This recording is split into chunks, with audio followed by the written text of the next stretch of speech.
So tonight on the agenda, we have a presentation by the U.S. Census on having an accurate and better 2020 census, and a presentation by the Mayor's Office of One New York City 2019, Shaping the Future of New York City. We'll call roll afterwards because by the looks of it, I don't believe we have quorum in order to ratify the minutes, so we'll just start. Are any of our guests here? Tonight's first agenda item is a presentation by the U.S. Census Bureau on having an accurate and better 2020 census. We have representatives of the U.S. Census Bureau. They'll take questions from the Borough Board members at the end, and if any guests are here. Zakira Ahmed, are you here? Hi, welcome. Come on down. Welcome. I'm Ingrid, Senior Advisor to President Adams. Welcome to Brooklyn, if you're not from Brooklyn. Thank you. Excellent, welcome. Okay, so we're going to get started. Okay, so we'll give her give you a second. So good evening, everyone, and thank you for. I'm a short person. People can't see me. You have a great height. You have a great height. You're who you are height-wise. You're just you. Good afternoon, everyone, and thank you for inviting me and letting us spread the message about 2020 census. Everyone probably know that every 10 years we do the population count for the United States, and in 2020 we will be doing the population count of our whole nation. If my PowerPoint is up, but before that I would like to say that people think like, what does Census Bureau do rest of the 9 years? So we have over 130 other surveys that we do throughout the years. One of them, many of you probably know, and people don't like it, is the American Community Survey, which is a very long survey where we ask many of the questions. And based on that, government makes policies. We get the number. Our main job is to provide the statistical data to the government. And that's what we do. We give the number, and based on that, they make the policy. The other survey we do is current population survey, where you hear every month if the unemployment rate is going up or going down. That's another survey we do. We do American Housing Survey, where we find out how the housing condition of our nation. So that's some of the surveys we do. And every 10 years we do the population count, which is mandated by the United States Constitution. So the US Constitution tells us that every 10 years we need to count. And why do we need to count that population? Because based on the population count, we get the federal funding for the states. This time around, it's $675 billion. And also our House of Representatives gets selected based on the population. So a state has more people, has more representation. So where does, when we collect this information from people, we want everyone to know that, this is under Title 13 of US Code, that we protect your information. We do not share the information with any other federal agency, state agency, or local government. All of your information is used just for statistical purpose, just for numbers. So we do not say your name or your address with anybody. So that's one of the messages. We want your help to let the community know that without the number, we will be deprived from our fair share. So the $675 billion that comes to to the states, where does this fund go to? Majority of the fund goes to our health and human services, which means goes to our Medicaid, Medicare, food stamps, our hospitals, making our roads for our schools, the lunch program, the SNAP program, the Head Start. So those are the money that comes to our community based on the census number. So if we don't participate, we don't get the money for those agencies. So many times people think, okay, I am not going to participate because they don't see the real use of the census. This is where we are here to let you know that please let the community know that we need their help. Make sure they participate, that way we can get the funding come to our community. One other thing I want to share with you that this is the largest peacetime activity we do, and so maybe we can fast forward. Okay, thank you. So I talked about all of those things already. So this is the design of 2020 census. What's new about this census? This time around, previously many of you were probably aware that we used to send paper form to people's house, where people fill out the form and send it back. This time around, we are asking people can fill out their form online. This will be saving a lot of your tax money. Each time we send a enumerator home, we are paying $25 an hour this time around for somebody going to your house. If it's a supervisor, it's $27.50. So that's a lot of money we're talking about. We are asking people to please fill out the form online and then send it back. They can also, if they don't want to do it online, they can do it over the phone. If they don't want to do it over the phone, they can request a paper form. If still they don't do it, then we start to sending people in their houses. So we want to eliminate all of those and just fill it out, and that's it, you are done. So this time around, people can fill out their online form in 12 different languages. I will share you. So the languages that you see on the purple, those are the languages that they can do it online, also over the phone. So in March of 2020, everyone will get a postcard with the languages and the telephone line, and also the link for the website where they can go and fill out their census form. So they can do it all in 12 different languages, and also outside you see the other languages. Those are the 59 different languages that people can get paper material where they will learn how to fill out the form. We will have videos where people can see how to fill out the census form. So in 2019, what we are doing the partnership program, which is we are going around the neighborhoods, talking to people like myself. We have people in our team who speaks different language, who are hired for different geography, so they can go into the community and talk to people about participating in census. Also, our recruiting starts. This is the largest peacetime operation the federal government does. If we are not in a war, this is the most time where we hire the majority of the people. Around the nation, we are supposed to hire over 75,000 people. And in New York region, we are about 12,000 in New York. So that's a large number of people we need to hire. So we want to make sure that we hire people from the community. So we need your help promoting these census jobs. We are going around and telling people to apply for these census jobs, and we will also have actually 13 offices in New York City. So we will have 2 at the beginning, one in Brooklyn and one in the Bronx. And then this year, in midsummer, we will have the other 13 offices open. So each of those offices will need 60 to 75 people to work. So we also need people for those offices. So these are some of the positions that we are asking people. The office positions, they have to go to usajobs.gov. Those are professional jobs, and they come with benefits and their salary base. And the ones for the field positions, those they can go online. Those websites are live. 2020census.gov jobs. I also have some postcards people can pick up where people can apply for these census jobs. And we need people from the community, because we want to make sure they look like the community, they know the community, they know when Mr. Jones is at home. So we want to make sure that everybody knows about the census jobs. Now we are very aware of the situations we are facing. People don't trust the government. People live in unconventional housings. We have immigrant population, language barriers. We need your help. This is why we are here. Please, you are the trusted voice of the community. People trust you. You have the knowledge of the community. You know what is the problem of your community. So we are here to get your help. Tell us the best way to reach out to people.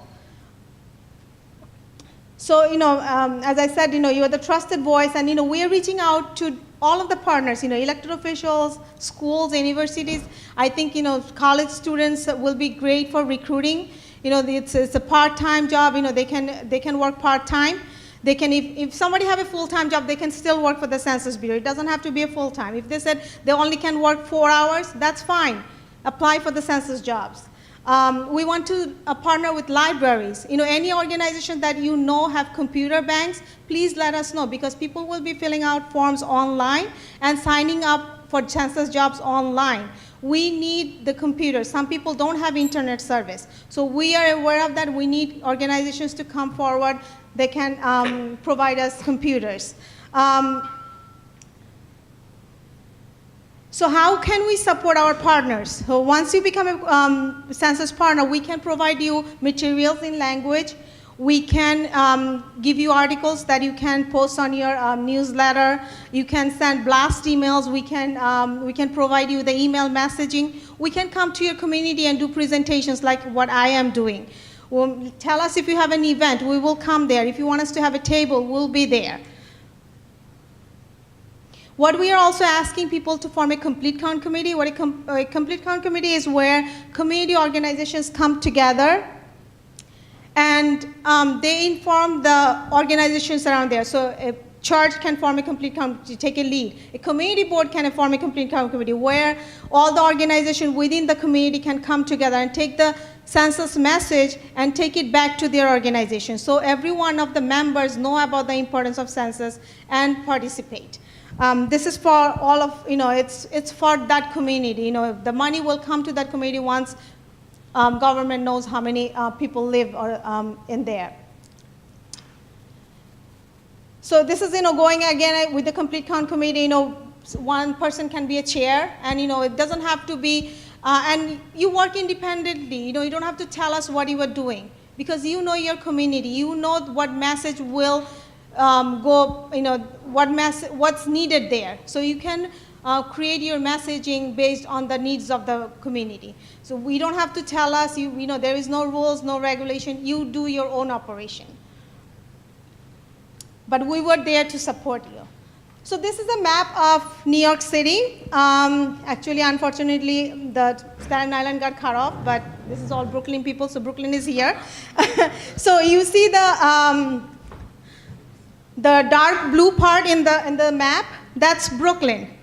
And all the dark blue means that about 30% people of that part do not participate. So in 2020, they did not participate. Imagine what happens if 30% of the people in a community don't participate, where $53 billion came, and we could have gotten even more, because those people weren't counted, so the money didn't come. Whoever participated, we have to share our money with the people who did not participate. So we don't want that happen. So, we are asking, those are, according to Census Bureau, those are our hard to count areas. If you know any other hard to count areas, or if you have an idea how to reach out to them, please let us know.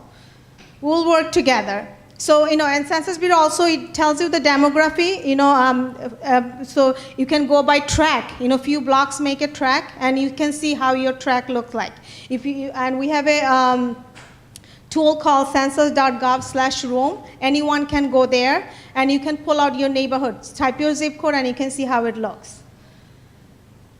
So we not only collect data, we also provide data for the community. So we have a program called Data Dissemination Program, where Census Bureau employees will come to you and provide data for you. For instance, if somebody wants to open up a business, they want to know what kind of people live in your community, what's their income, what's the percentage of people that graduated from college.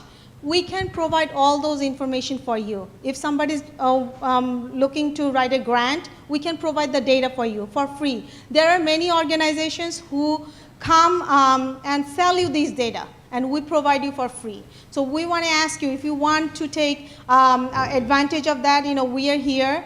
Please let us know, and our data dissemination specialist can come and do a presentation for you, and also show you how to take census data and use for your purpose.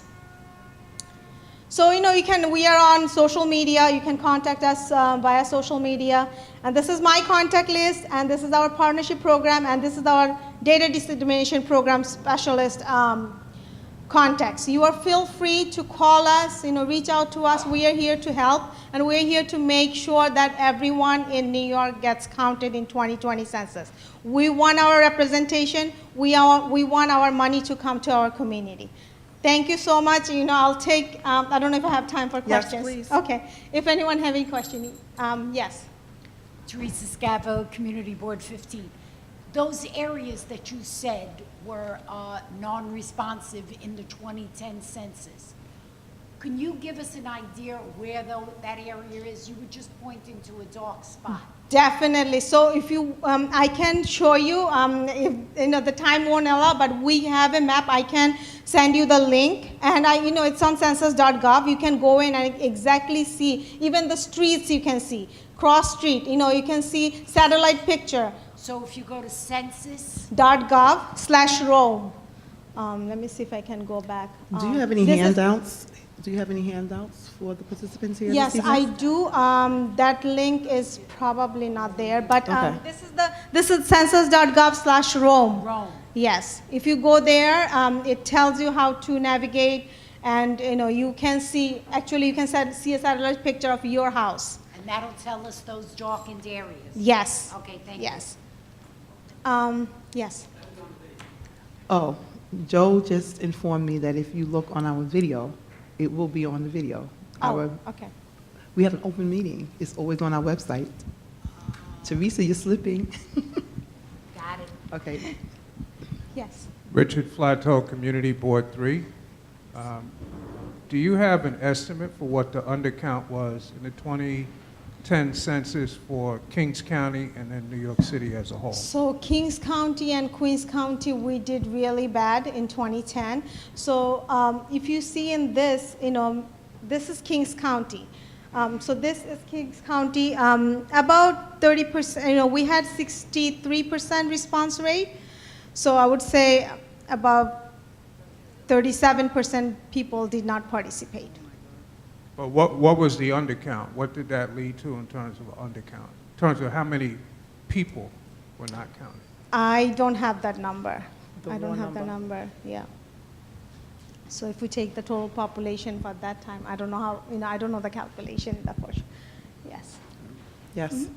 Hi, Julio Pena, Community Board 7. Thanks.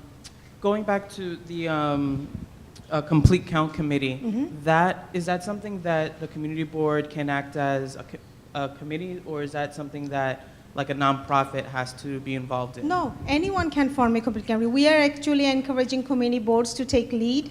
So, a lot of community organizations come to you, a lot of elected officials come to you, a community board and few elected officials can form a complete community board, and business organizations, the churches, the nonprofit organizations, the daycare center, the senior center, all of them can come within that community board and form a complete count committee. And this is what we are actually asking. Okay. And you are not abide by anything from the Census Bureau. There is no rules, there is no regulation that you have to do this, you have to do that. You are on, whatever you think is best for the community, that's what you do. Because attached to that, because CB7, we actually did form an ad hoc committee on the census, not knowing this information, so I definitely want to link up. Thank you. If you After. need any more information, we have a guide, how to form a CCC. We have a training manual. We can provide you with those.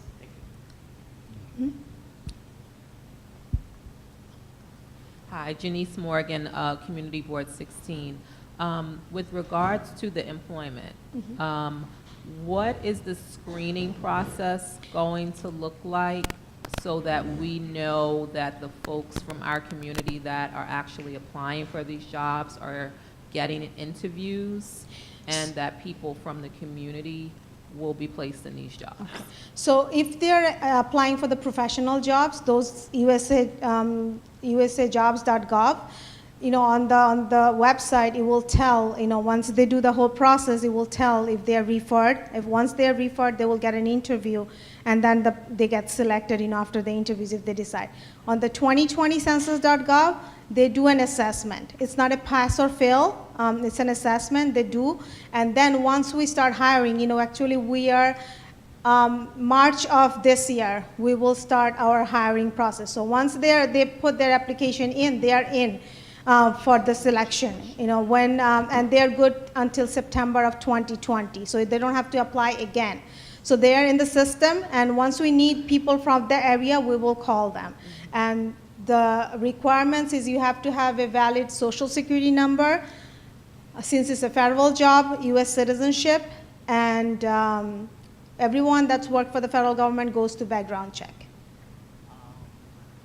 Yes. Ed Powell, Community Board 14. I believe you mentioned that there is currently one office open in Brooklyn. Do you have a timeline on how soon there might be other offices and what the locations would be? So we actually did not open it yet. It's almost in the final process. Most likely, hopefully by next month, we will open it. It's in North Brooklyn. I think it's Avenue and Broadway.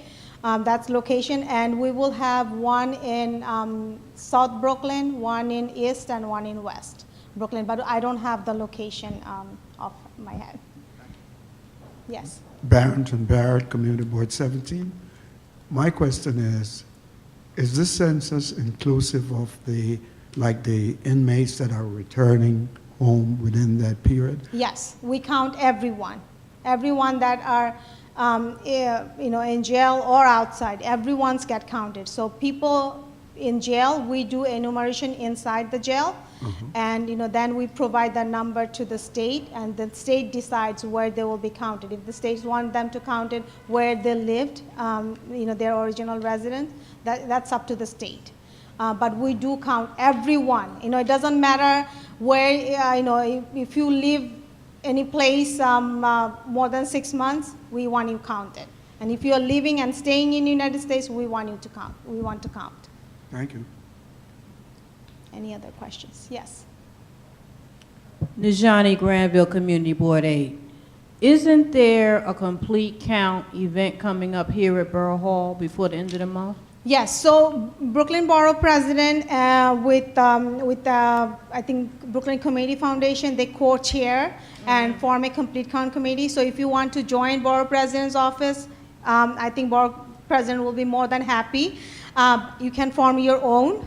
So there is no regulation that she's part of one complete county, she cannot be part of another complete count committee. No, you can have several sub-complete count committees, that's fine. I wanted to mention it because I know I saw it in an email, but I couldn't remember the exact Yes. date.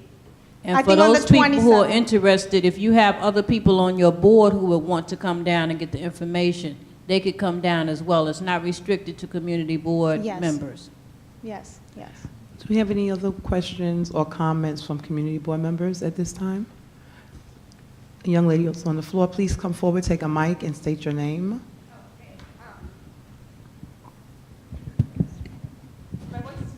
No, please state your name in the mic and where you're from. Thank you.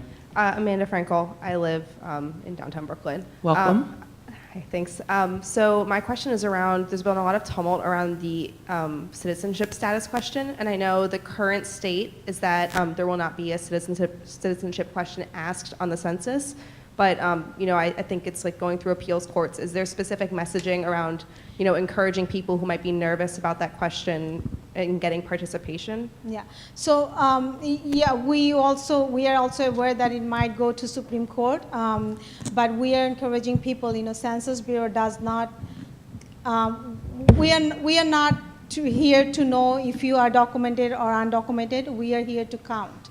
Our main goal is to count population. It does not matter if you have paper or if you are documented in this country. We want, because, for instance, let's take this. New York City education system. When somebody comes to admit their child in New York City school system, they don't ask for documentation. But these children are going to the school. We want the funding for these children to come to our community. So Census Bureau does not care if you have documentation. If you are living and staying here, we want you counted.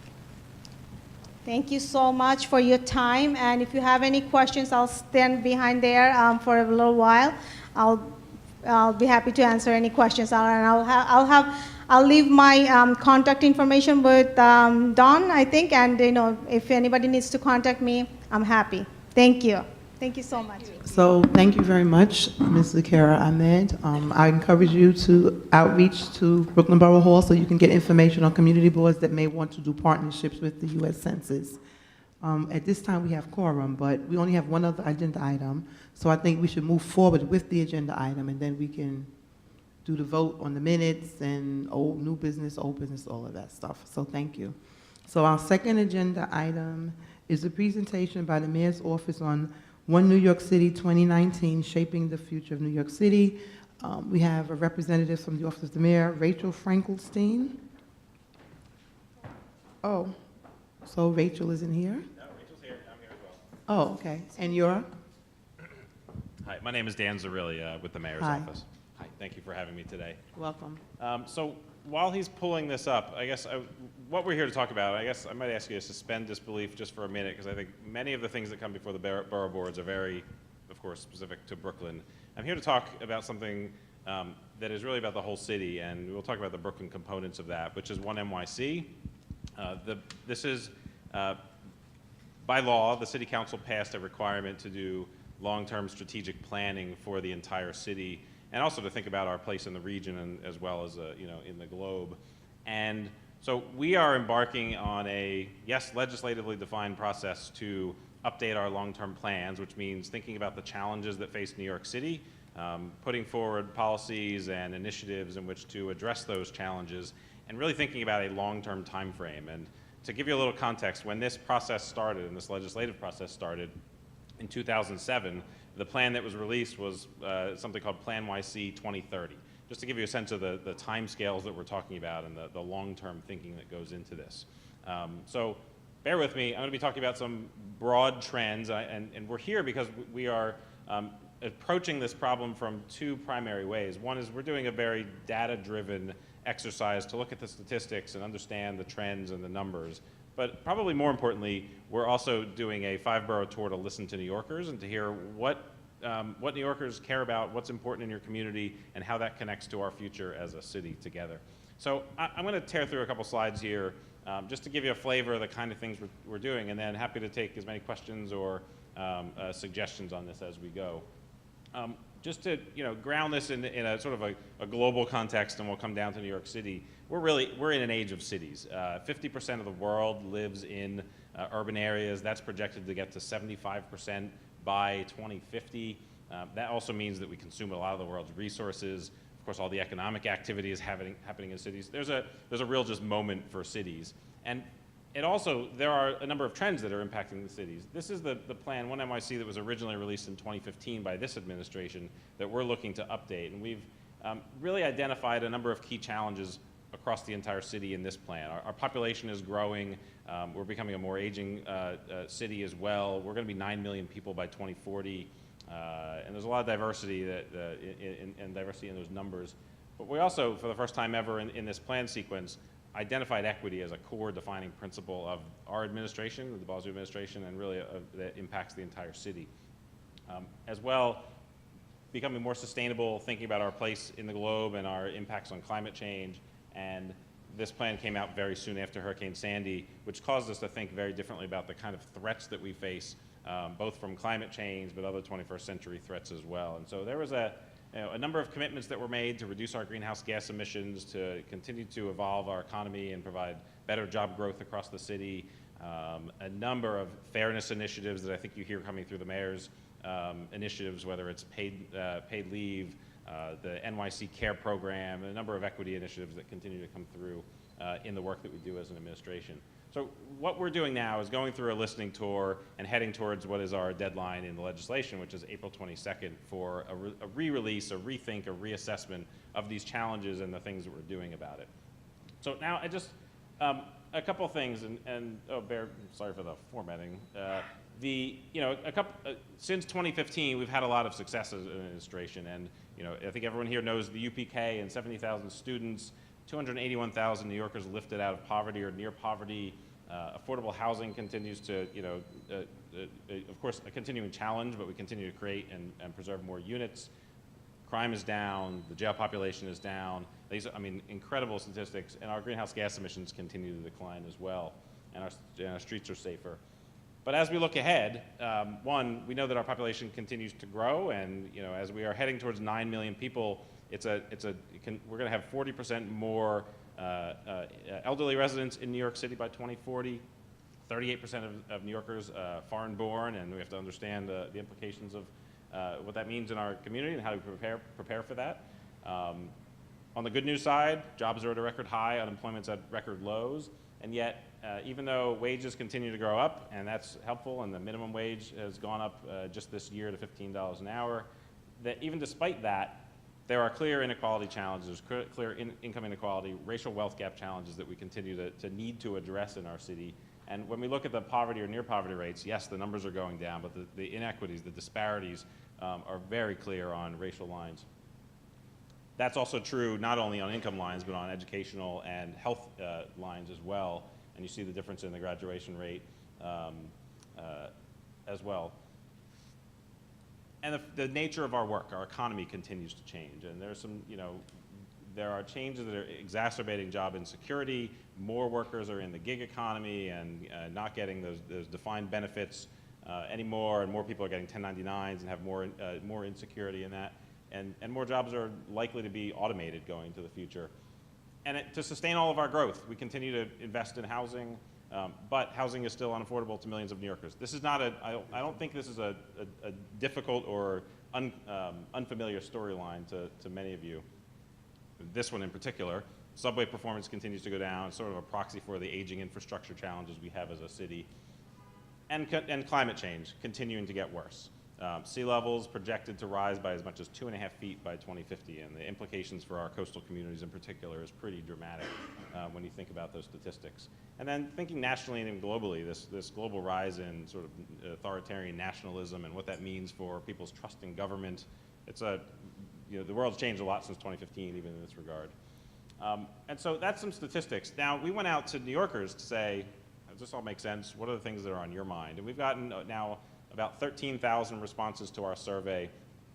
Rachel has, in the back, we put out survey cards at the front desk, and we can hand those out, and we would love your help in continuing to promote that in our communities to get more New Yorkers. Now, we've heard through this process literally from every corner of the city. 100% of our zip codes have reported in and have given us their feedback, but we could use lots more feedback on this, and so we would love your help on doing this. But we wanted to give you a sense of what people are saying here and the things that are important to New Yorkers. I don't think there's any big surprises on some of this. Housing, transportation at the top of the list. But jobs, economic security, education, healthcare, continuing thoughts on challenges here. Climate change, I think, is ticking up on this list. A few years ago, you would not have seen it on this list in quite this way, but 20% of New Yorkers are identifying that as a top challenge to New York City. Immigrant rights showing up as a top challenge. 12% of New Yorkers identifying that specifically as a challenge. And the work of the census and what we just heard is so important in that conversation as well. And then we wanted to identify where we've heard where it's different in Brooklyn and what we've heard specifically in Brooklyn versus the rest of the city. And housing concerns are even more prominent in this conversation and what we've heard from residents of Brooklyn. Same with transportation and housing and infrastructure, jobs and economic security. So we're seeing differences across the city and what people are most concerned about. And we're continuing to parse through the 13,000 responses, and it's going to be informing more of what we do in our policy. And so all of this, the data-driven effort, the survey, has pointed us towards a couple key themes that we're still doing some work exploring. And part of why we're out here today is to ask the question of, do these things resonate? Are these the kind of things that New York City should be thinking about and pointing towards now and over the next several decades? The issues of inclusion, immigrant rights, our democracy, and so many of the problems that we have, we're not going to fix as a city if we don't fix our democracy. Climate change and our growing awareness of how much worse that's going to get if we don't get our greenhouse gas emissions under control. The changing nature of work and our evolving economy, our transportation and infrastructure issues, I think top of mind for many New Yorkers, healthcare access, education system, preparing for more of these 21st century threats, whether they be digital or climate change or infectious diseases. And then finally, some real bread and butter financial security issues for New Yorkers who are in this evolving economy. These are the kind of things that we are pulling together for this now, several decade look ahead of what sort of city we want to build. And while this can be a little esoteric sometimes, and I know we in city government are very focused on, you know, the things happening on my block and the things happening in the coming weeks, it's important for us to step back and think about where is all this heading over the next several decades, which is why we're on this listening tour, to hear input from everybody that wants to provide input on helping us all build a better city together. And we know that this matters. This matters when we can lead as New York City and as the financial and cultural and economic, you know, capital of the world, that when we act, others notice. And so by making a commitment to lift 800,000 New Yorkers out of poverty, that has set other cities on the path towards really thinking about tackling economic inequality in their own right. Pre-K for All is now, you know, is turning into a national platform. Our Divest Invest efforts for our fossil fuels really separating New York City as a climate leader, and others are picking up and taking notice. And so, just to wrap this up, you know, for us, this is a moment of leadership and a moment for New York City to continue to shine, but we can only do that if we do it together. And so, I turn this into a couple. I'm happy to take questions and to hear if this resonates for people, and these are the kinds of things that the city should be thinking about. And if you have suggestions on the kinds of things that we should be thinking about for your communities, we're all ears. So thank you very much for your time. It's been a pleasure to be here tonight. Thank you. Do we have any questions for our speaker? I just have one question. Excuse me? Yes. Ms. Granville from Community Board 8. Thank you. Is any of this online so that we can possibly go and look at it later? So we have, this actual slide deck is not, but there's no reason why we couldn't put it online. We have a lot of information on our 1NYC website about prior things that we've been thinking about and the prior trends. And we can find that at nyc.gov/1NYC, Okay. which is also where I will point you to. This is where you can find our survey and information about all of the initiatives that we're undertaking. Okay, because sometimes when you put the colors, it's kind of hard to see from a distance, and my eyes are not as young as they used to be. We can definitely get you a link. Do we have any other questions at this time, please? Janice Morgan, Community Board 16. Hi. The April date that you posted, is that the day that the plan is supposed to be finished and published? Or is that the date that you're going to stop collecting information that will go into the plan? No, so it's a good question. We have an April 22nd deadline for releasing the plan, and that date is Earth Day, and it comes out of the sustainability planning efforts that really started this planning process. I think we are looking to, we've been at this survey effort and tour for a few months. I think we're probably, for the next 6 weeks or so, we want to continue to get as many more responses into this effort, and then I think we're going to turn that off because we need to make sure we're incorporating all that feedback. Joshua Brown, Community Board 4. Moving forward in terms of affordable housing, do we have any big major changes to the current 421A tax abatement program as well as MIH? Because it doesn't seem to adequately address the affordable housing issue here.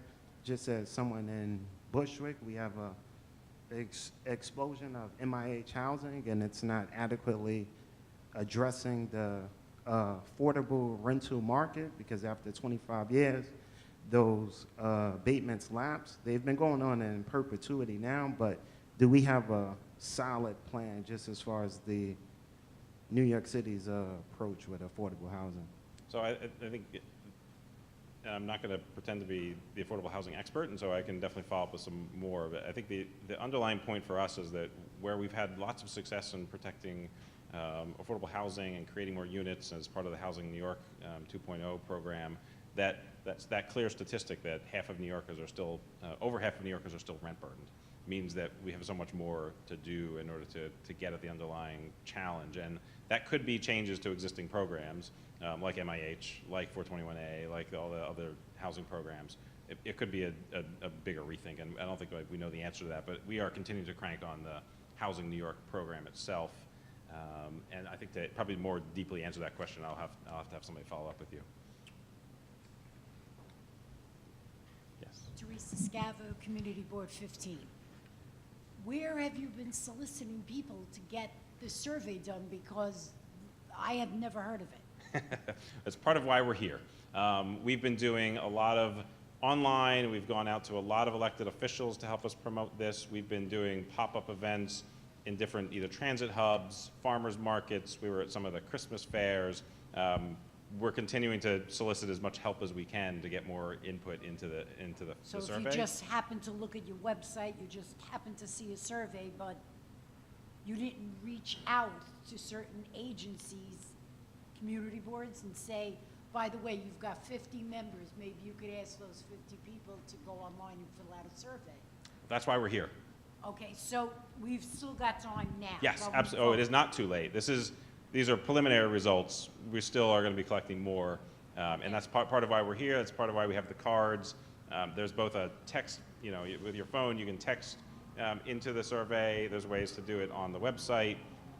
We've been taking paper comments at some of the pop-up events, so it's not too late. Okay. When is the deadline? When is it too late?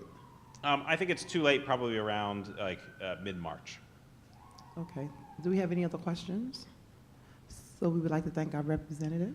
Thank you very much. All Thanks right, for having me. very much. Thank you. Could you do me a favor? Could you put it in behind the podium? Okay, so as I said, we have quorum. So I would like to have a motion to adopt the minutes from our meeting. Was this We one? need attendance. Oh, attendance. Roll call first. Thanks, Teresa. Karen's going to take roll call.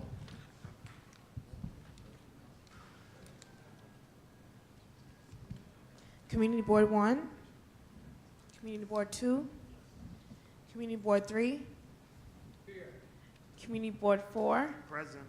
Community Board 5, Community Board 6, Community Board 7, Community Board 8, Community Board 9, Community Board 10, Community Board 11, Community Board 12, Community Board 13, Community Board 14, Community Board 15, Here. Community Board 16, Present. Community Board 17, Community Board 18. Councilmember Barron, Councilmember Cornegie, Councilmember Cumbo, Councilmember Deutsch, Here. Councilmember Espinal, Councilmember Eugene, Councilmember Brannon, Councilmember Yeager, Councilmember Lander, Councilmember Levin, Councilmember Mizell, Councilmember Ampry Samuel, Councilmember Menchaca, Councilmember Reynoso, Councilmember Traeger, Councilmember Williams, and Board President. Great. Present. All of the minutes should have been received by our board members. Are there any recommendations for corrections or modifications? May I have a motion to adopt the minutes from the January 4, 2019? Teresa Scavo, Community Board 15, motion to approve minutes as printed. Thank you, Ed Powell, Teresa. May I have a Board- second? Board 14, Ed Powell, second. All of those in favor, please say. Any abstentions? Any oppositions? Any nays?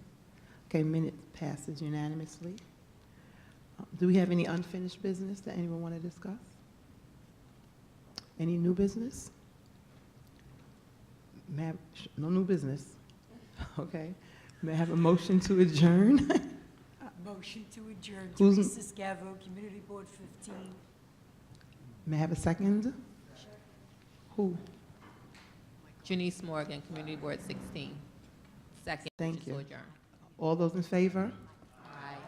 Any abstentions? Any against? Meeting adjourned. So thank you all very much. Thanks those of you who have come on time. Great meeting.